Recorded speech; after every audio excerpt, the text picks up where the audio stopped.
Jangan bingung kawan-kawan, kalau cabemu seperti ini, dengarkan, simak baik-baik omongannya Mbah Lombok ini. Assalamualaikum warahmatullahi wabarakatuh. Selamat berjumpa lagi bersama saya Mbah Lombok. Untuk kali ini Mbah Lombok akan menguraikan sedikit tentang tanaman cabai yang seperti ini ya.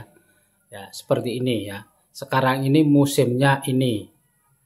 Ini adalah cabai yang baru berumur sekitar 12 hari seperti ini. Sudah mengkeret. Nah, sudah mengkeret.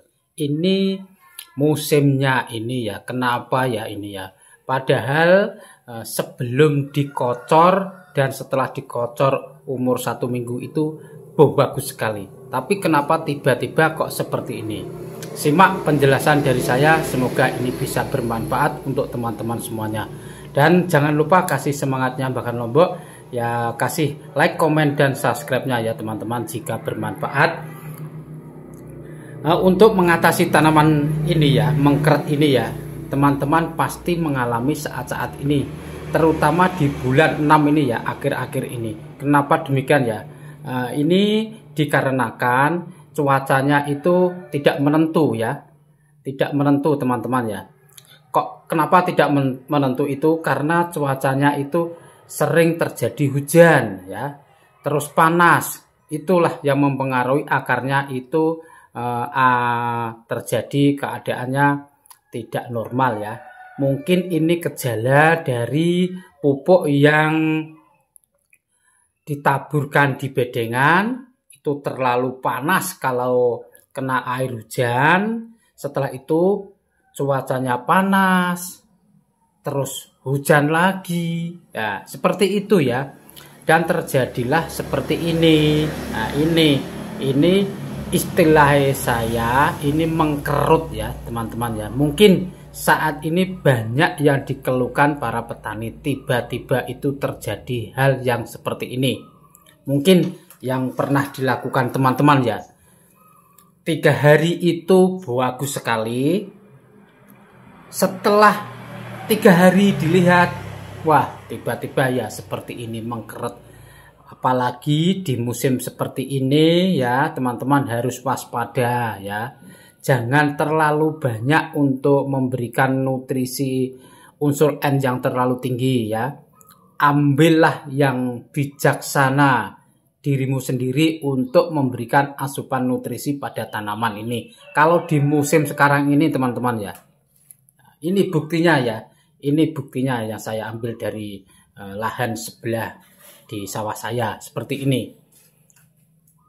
Ini bukan bukan pendampingan saya, ini petani yang sudah luar biasa ini ya. Saya ambil satu saya tapi minta yang seperti ini. Itu banyak sekali ya tanaman yang seperti ini ya, karena disebabkan ya adanya cuaca itu tidak menentu ya.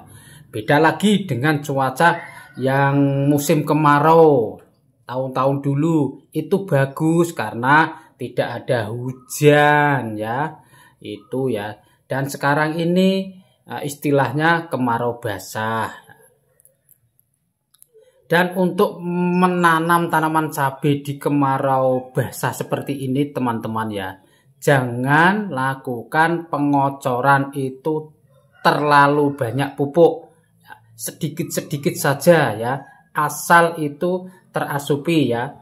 Umpamanya kalau normalnya itu 20 liter air, kasihlah beberapa sendok ya.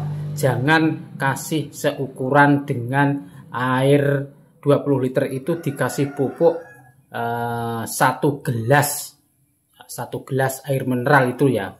Apalagi kalau 1 gentong yang ukuran 200 liter itu dikasih NPK beberapa kilo dan Ultrada beberapa kilo, itu bagi Mbah Lombok terlalu banyak untuk di musim kemarau basah ini ya.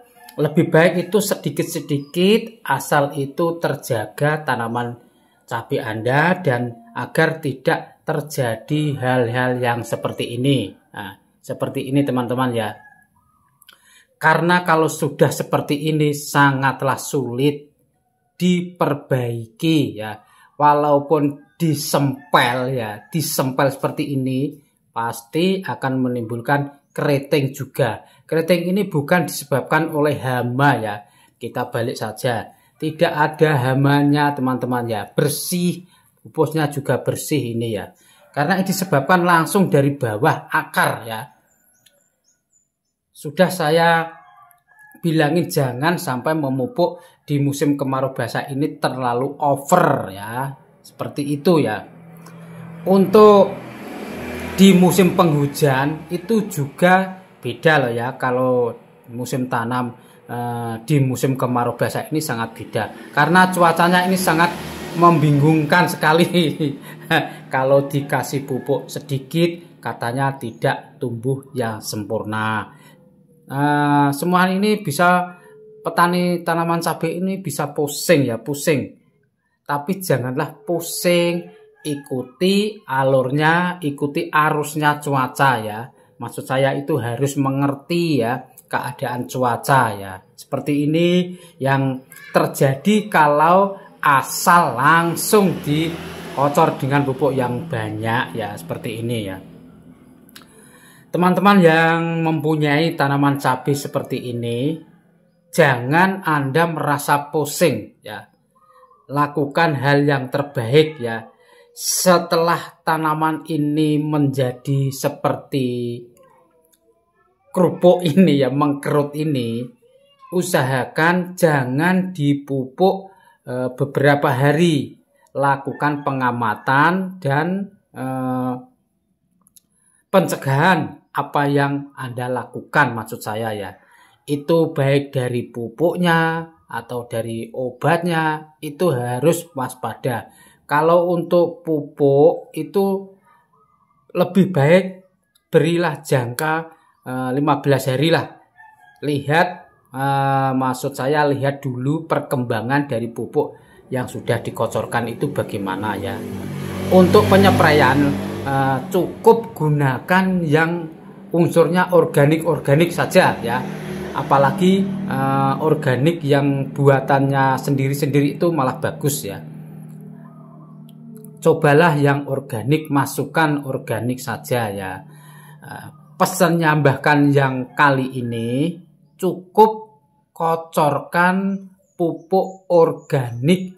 Pupuk apa saja yang penting itu bisa membuat pupusnya ini menjadi bagus ya.